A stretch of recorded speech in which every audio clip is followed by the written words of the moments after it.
আমনের ভরা মৌসুমেও নওগাঁর বাজারে বেড়েছে চালের দাম। কেজি প্রতি চা ৫ টাকা পর্যন্ত। এ বিষয়ে বিস্তারিত জানাতে সরাসরি যুক্ত হচ্ছেন সহকর্মী কামাল হোসেন। কামাল, এই চালের দাম বৃদ্ধির কারণ কি এবং এ নিয়ে ক্রেতা বিক্রেতারা বা কি বলছেন, কি আছে আপনার কাছে?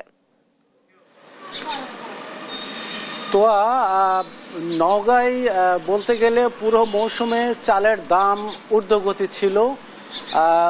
সাধারণ ভোক্তা সাধারণ শুরু করে ক্রেতা সাধারণের ধারণা ছিল যে অন্তত আমনের ভরা মৌসুমে চালের দাম কিছুটা হলেও কমবে, ক্রেতা সাধারণের মধ্যে কিছুটা স্বস্তি মিলবে। কিন্তু ভরা মৌসুমে ধানের বাজার ঊর্ধ্বগতি হওয়ায় মূলত চালের দামের যে স্বস্তি সেটা একেবারে মেলে নাই, বরং ভরা মৌসুমে এসেও চালের বাজার একেবারে ঊর্ধ্বগতি থেকে আরো ঊর্ধ্বগতি হয়েছে।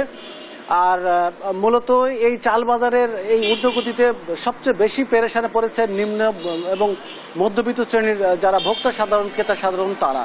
অন্যদিকে ধানের দাম বেশি হওয়ায় সাধারণ কৃষক যারা ধান উৎপাদন করেছে তারা বেশ খুশি এবং ফুরফুরে মেজাজে আছে বলতে পারেন, এবং তারা নতুন উদ্যমে বোরো ধান করার জন্য উৎসাহ প্রদান করছে। কিন্তু এই এক মাসের ব্যবধানে নতুন করে চালের দাম প্রায় ৫ টাকা কেজি দরে বৃদ্ধি পাওয়ায় সত্যি চরম বেকায়দায় ক্রেতা সাধারণ পড়েছে। আমি যদি আপনাকে আজকের বাজারের কথা বলি, স্বর্ণা ৫ এবং বিআর ৫১ জাতের চাল আজকে খুচরা বাজারে বিক্রি হচ্ছে ৫৮ থেকে ৬০ টাকা কেজি দরে, এবং জিরা শাল যেটা বিক্রি হচ্ছে সেটা ৭২ থেকে ৭৫ টাকা কেজি দরে, এবং কাটারি ভোগ বিক্রি হচ্ছে ৭৫ থেকে ৮০ টাকা কেজি দরে।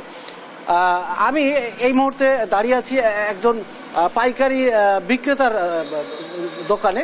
আমি তার সাথে কথা বলার চেষ্টা করবো যে আসলে এই ভরা মৌসুমে চালের দাম বৃদ্ধির আসলে কারণটা কি, আসলে কি কারণে চালের দামটা বাড়ছে? প্রতিটা জিনিসের দাম বৃদ্ধি হয়, হাল চাষ, কৃষক, তারপর দিনমজুর, এগুলোর দাম বৃদ্ধি হয় মেন কারণ। উৎপাদন খরচ তাদের অনেক বাড়তি হয়ে যাচ্ছে, আর এই কারণে কৃষকেরা অল্প দামে ধান বেচতে চাচ্ছে না। আর বিশেষ করে আমন ধানটা শুকানো হয়, এই জন্য একটু স্থিরভাবে বেচা কেনা তারা সুযোগ পায়। আর কিছু কারণ আছে, এখানে একটা ধান বেশ কিছু পর্যায়ে মিল মালিকের কাছে আসে, এই ক্ষেত্রেও কিছু দাম বাড়তি হয়ে যায়। বিক্রেতা বলছিলেন যে আসলে বিভিন্ন জিনিসপত্রের দাম বৃদ্ধি পেয়েছেন, নিত্য অন্যান্য কৃষি সরঞ্জাম বিশেষ করে সার কীটনাশক অন্যান্য জিনিসপত্রের দাম বৃদ্ধি পাওয়ার কারণে দাম বেড়েছে। আরেকটা কারণ বলেছেন যে আসলে এই ধানটা দীর্ঘস্থায়ীভাবে রেখে বিক্রি করা যায়, সেই কারণেও সাধারণত কৃষকরা ধীরে সুস্থে এই ধানগুলো বিক্রি করে, এর জন্য বাজারে ক্রাইসিস হয়। আমি বেশ কিছু বাজার ঘুরে দেখেছি আসলে নওগাঁর বিভিন্ন ধান বাজারে ধানের যে সরবরাহ সেটা বেশ খানিকটা কম বলে আমার কাছে মনে হয়েছে, যে কারণেও আসলে ধানের বাজারটা অনেকটা নিয়ন্ত্রণে আসছে না। নওগাঁয় এবারে আমন ধানের লক্ষ্যমাত্রা নির্ধারণ করা হয়েছিল, উৎপাদন লক্ষ্যমাত্রা ১,৯৬,১২৫ হেক্টর জমিতে, এবং এখান থেকে আমন ধান উৎপাদন লক্ষ্যমাত্রা নির্ধারণ করা হয়েছিল ৯,৭৫,০০০ হেক্টর মেট্রিক টন, এবং এই পরিমাণ ধান থেকে চাল উৎপাদন লক্ষ্যমাত্রা নির্ধারণ করা হয়েছিল ৬,৫৫,০০০ মেট্রিক টন।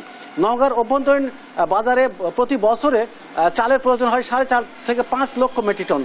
আর নওগাঁর যে ৩ মৌসুমের কথা যদি বলি, যে ৩ মৌসুম মিলে নওগাঁয় চাল উৎপাদিত হয় প্রায় ১২ লক্ষ মেট্রিক টন, ১৭ লক্ষ মেট্রিক টন। আর নওগাঁ থেকে অন্যান্য নওগাঁর বাইরের বিভিন্ন জেলায় প্রায় ১২ লক্ষ মেট্রিক টন চাল সরবরাহ করা হয়ে থাকে। তো নওগাঁ থেকে চালের বাজার নিয়ে এই ছিল আমার কাছে সর্বশেষ তথ্য। তোয়া, আপনাকে ধন্যবাদ। নওগাঁয় বাজারে বেড়েছে চালের দাম এবং এই বিষয়ে সর্বশেষ জানাচ্ছিলেন আমাদের সহকর্মী কামাল হোসেন।